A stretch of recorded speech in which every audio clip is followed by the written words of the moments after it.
अयोध्या की तस्वीरें मैं आपको दिखा रहा हूं। अयोध्या में देखिए जरा, अयोध्या में चाक चौबंद सुरक्षा व्यवस्था है। चप्पे चप्पे पर हमारे जवान खड़े, 13,000 से ज्यादा जवान अयोध्या में। परिंदा भी पर नहीं मार सकता है, उस स्तर की तैयारी कर ली गई है। किसी को कितना भड़काना है वो कर ले। ये अगली तस्वीर आप देख रहे हैं, ये ड्रोन अयोध्या में, ड्रोन आप देख रहे हैं, ये एंटी माइन ड्रोन है। यानी ये जो ड्रोन आप देख रहे हैं, इस ड्रोन की खासियत ये है कि अंदर अगर छिपा हुआ बारूद भी है जमीन के अंदर, तो ये ड्रोन से पता चल जाएगा। इसीलिए एंटी माइन ड्रोन है। किसी ने कोई कोशिश की हो, कोई चीज जमीन के अंदर छिपा रखी हो, तो उसके बारे में भी जानकारी मिल जाएगी। अब मैं आपको बताऊं, अयोध्या पूरी तरह से किले में तब्दील कर दी गई। क्या स्थिति अयोध्या के अंदर, कितनी सिक्योरिटी है, इसलिए सुरक्षा बढ़ाई गई है क्योंकि सरकार को पता है कि बहुत से लोग इस तरह की कोशिश करेंगे। ये आप देख रहे हैं मंदिर, और आगे सिक्योरिटी देखिए। प्राण प्रतिष्ठा से पहले किले में तब्दील हो गया अयोध्या। 22 जनवरी से पहले सुरक्षा चाक चौबंद है। 13,000 जवानों का सुरक्षा घेरा है।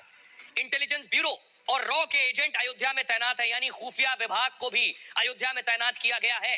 एटीएस यानी anti terrorist squad, commando, artificial intelligence की निगरानी हो रही है। ये आप देख रहे हैं ड्रोन, एंटी ड्रोन सिस्टम से चप्पे चप्पे पर नजर रखी जा रही है। जमीन से लेकर आसमान तक कड़ा पहरा है। सीसीटीवी कैमरे से हर संदिग्ध की निगरानी हो रही है। घाटों पर खासतौर से राम की पैड़ी, एनडीआरएफ और एसडीआरएफ के जवान भी तैनात हैं। मुख्य समारोह के लिए 11,000 जवान तैनात हैं। अयोध्या को रेड और येलो जोन में बांट दिया गया है। सीसीटीवी कैमरों से पूरे अयोध्या शहर पर नजर रखी जा रही है। 10,715 स्थानों पर संदिग्धों की पहचान के लिए आर्टिफिशियल इंटेलिजेंस स्क्रीन होगी। यानी जैसे ही कोई संदिग्ध दिखेगा, तुरंत अलर्ट आ जाएगा आर्टिफिशियल इंटेलिजेंस से कि ये आदमी ठीक नहीं दिख रहा है। सुरक्षा के लिए आधुनिक टेक्नोलॉजी का इस्तेमाल है। शहर में 12 एंटी ड्रोन सिस्टम लगाए गए। इस दौरान अयोध्या में एक भी ड्रोन नहीं उड़ सकेगा, केवल सुरक्षा एजेंसियों के ड्रोन होंगे। ये एंटी ड्रोन सिस्टम जो आप देख रहे हैं, खास इजराइल से मंगाए गए हैं। ये एंटी ड्रोन सिस्टम बेहद हाईटेक है। 5 किलोमीटर की रेंज में ये ड्रोन को लोकेट कर सकते हैं। कोई दूसरा ड्रोन अगर उड़ रहा है 5 किलोमीटर के दायरे में उड़ रहा है, तो उसके बारे में जानकारी मिल जाएगी। ड्रोन को लोकेट करने के साथ उसे ये खुद बर्बाद कर देगा। इससे जल, थल और नभ की हर गतिविधि देखी जा सकती है। इसमें नाइट विजन ड्रोन से भी निगरानी रखी जा रही है, यानी रात के अंधेरे में भी परिंदा पर न मार सके, इसलिए नाइट विजन ड्रोन लगाए गए। अंधेरे में भी यह हर संदिग्ध गतिविधि देख सकता है। इसकी रेंज 3 किलोमीटर तक है। मेहमानों की सुरक्षा के लिए बार कोडिंग का इस्तेमाल है। वीआईपी सुरक्षा के लिए 3 डीआईजी, 17 एसपी नियुक्त हैं।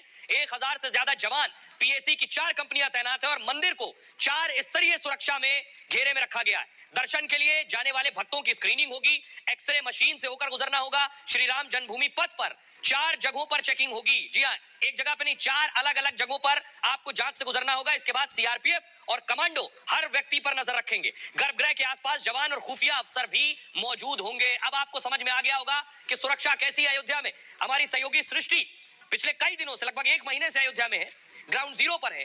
किस तरह की सुरक्षा व्यवस्था है, सृष्टि की रिपोर्ट देखिए जरा। अयोध्या की सुरक्षा व्यवस्था को देखते हुए आपको बता दें कि लगातार चप्पे चप्पे पर निगरानी जारी है। तस्वीर आप देख सकते हैं, एंटी माइन ड्रोन ये है, जो जिसे आप एक तरीके से आसान भाषा में समझे तो आप इसे स्कैनर समझ सकते हैं। ये जमीन के नीचे कोई ऐसा पदार्थ तो नहीं है, कोई मेटल तो नहीं है, ये इसको स्कैन करता है। उदाहरण के तौर पर आप देखिए, डेमो यहाँ पर हो रहा है। ये बोरी यहाँ पर पड़ी हुई है, ये इसे स्कैन करके यहाँ से निकलेगा कि क्या इसके भीतर कोई ऐसा पदार्थ तो नहीं, कोई मेटल तो नहीं, कोई बॉम्ब तो नहीं, और जमीन को ये ऊपर से स्कैन करता है। एक तरीके से उसका एक्सरे करता है और ये जानने की कोशिश करेगा कि अंदर कोई ऐसा मेटल तो नहीं है, कोई ऐसा पदार्थ तो नहीं है, बम तो नहीं है जो नुकसान पहुंचा सकता है।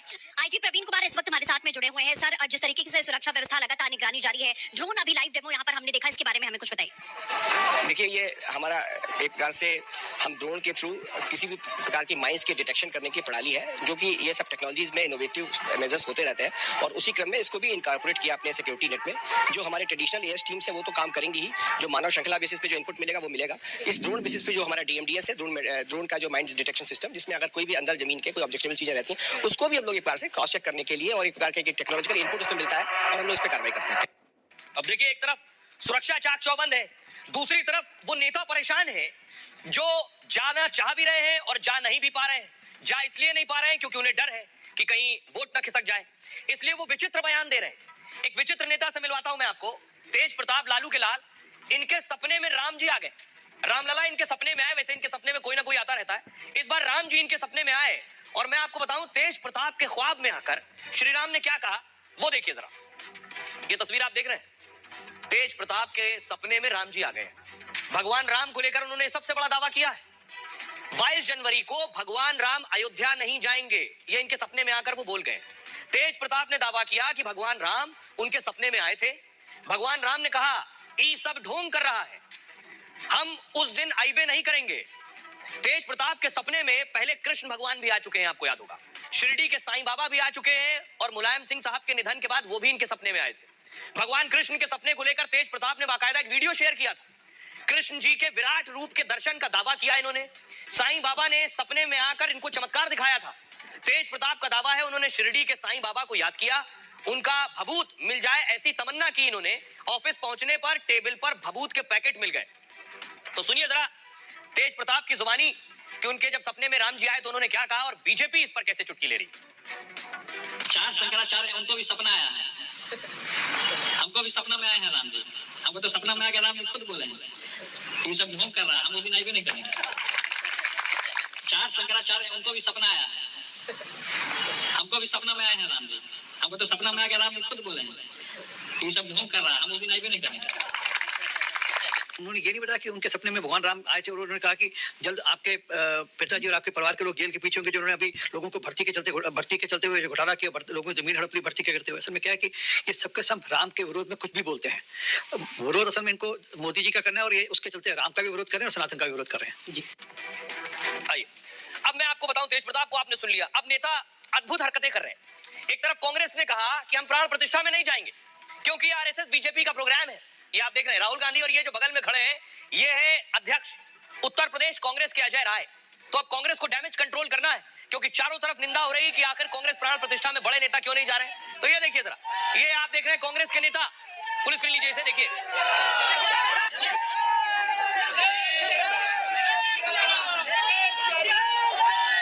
कांग्रेस के नेताओं को आप देख रहे हैं। इसमें आपको दीपेंद्र हुडा भी नजर आ रहे हैं। ये सरयू के तट पर पहुंचे स्नान करने के लिए, डुबकी लगाने के लिए। उसमें कांग्रेस के प्रदेश अध्यक्ष अजय राय भी है, दीपेंद्र हुडा भी है, प्रवक्ता कांग्रेस के अखिलेश प्रताप भी है।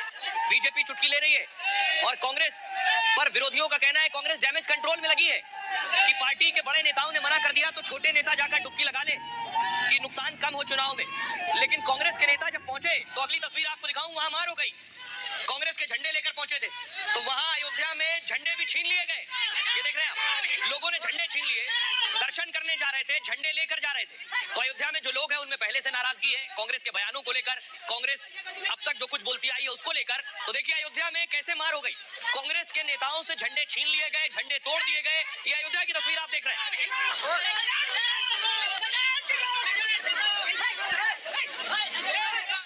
तो आप देख रहे थे तस्वीर।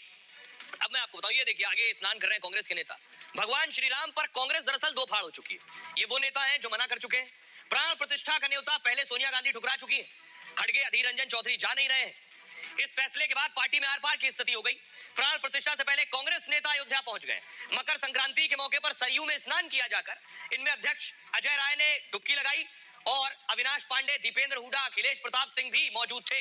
दीपेंद्र हुडा ने भगवान राम को आस्था का प्रतीक कहा। दरअसल न्योता ठुकराने के बाद कांग्रेस बैकफुट पर आ गई। कांग्रेस खुद को हिंदू विरोधी दिखने से बचना चाह रही है।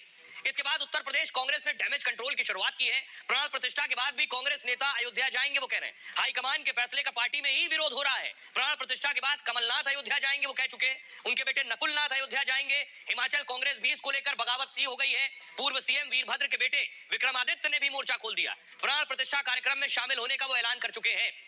सुनिए जरा क्या कुछ कह रहे हैं वो नेता जो पहुंचे हैं। बीजेपी इस पर अब चुटकी ले रही है। भाई इसको क्या है, प्राण प्रतिष्ठित जो भगवान आज विराजमान है वो प्राण प्रतिष्ठित है कि नहीं? भगवान रामलला का जो मूर्ति है वो प्राण प्रतिष्ठित मूर्ति है ना, उनका दर्शन करेंगे। जब प्राण प्रतिष्ठित मूर्ति है तो वहाँ दर्शन करके, आज सबसे पवित्र दिन है मकर संक्रांति का। आज हम लोगों ने सरयू जी में स्नान किया और भगवान का दर्शन करने चल रहे हैं। आज से पवित्र दिन कोई हो ही नहीं सकता। देखिए, दर्शन करने के लिए कोई भी अयोध्या धाम जाना चाहता है, व्यक्तिगत तौर से मुझे कोई आपत्ति नहीं है। लेकिन कांग्रेस का ये दोहरा चरित्र जो है देश देख रहा है। एक तरफ भगवान श्री राम को काल्पनिक बताते थे, दूसरी तरफ 500 साल बाद रामलला जन्म स्थान पर विराजमान होने जा रहे हैं, प्राण प्रतिष्ठा समारोह का निमंत्रण दिया जाता है, उसे ठुकराते हैं। तीसरी तरफ अपने कुछ नेताओं को दर्शन के लिए भेज देते हैं। तो दुविधा में दोनों गए, माया मिली न राम। भगवान श्री राम के दर्शन हो, आशीर्वाद प्राप्ति हो, एक ऊर्जा की अनुभूति हो, विश्व ब्रह्मांड में खुशहाली की एक हम कामना करें उनके दरबार में। इस भाव से हम यहाँ पे आए हैं। भगवान राम सबके हैं और हर व्यक्ति के भीतर भगवान राम है, ये हमारा भाव है।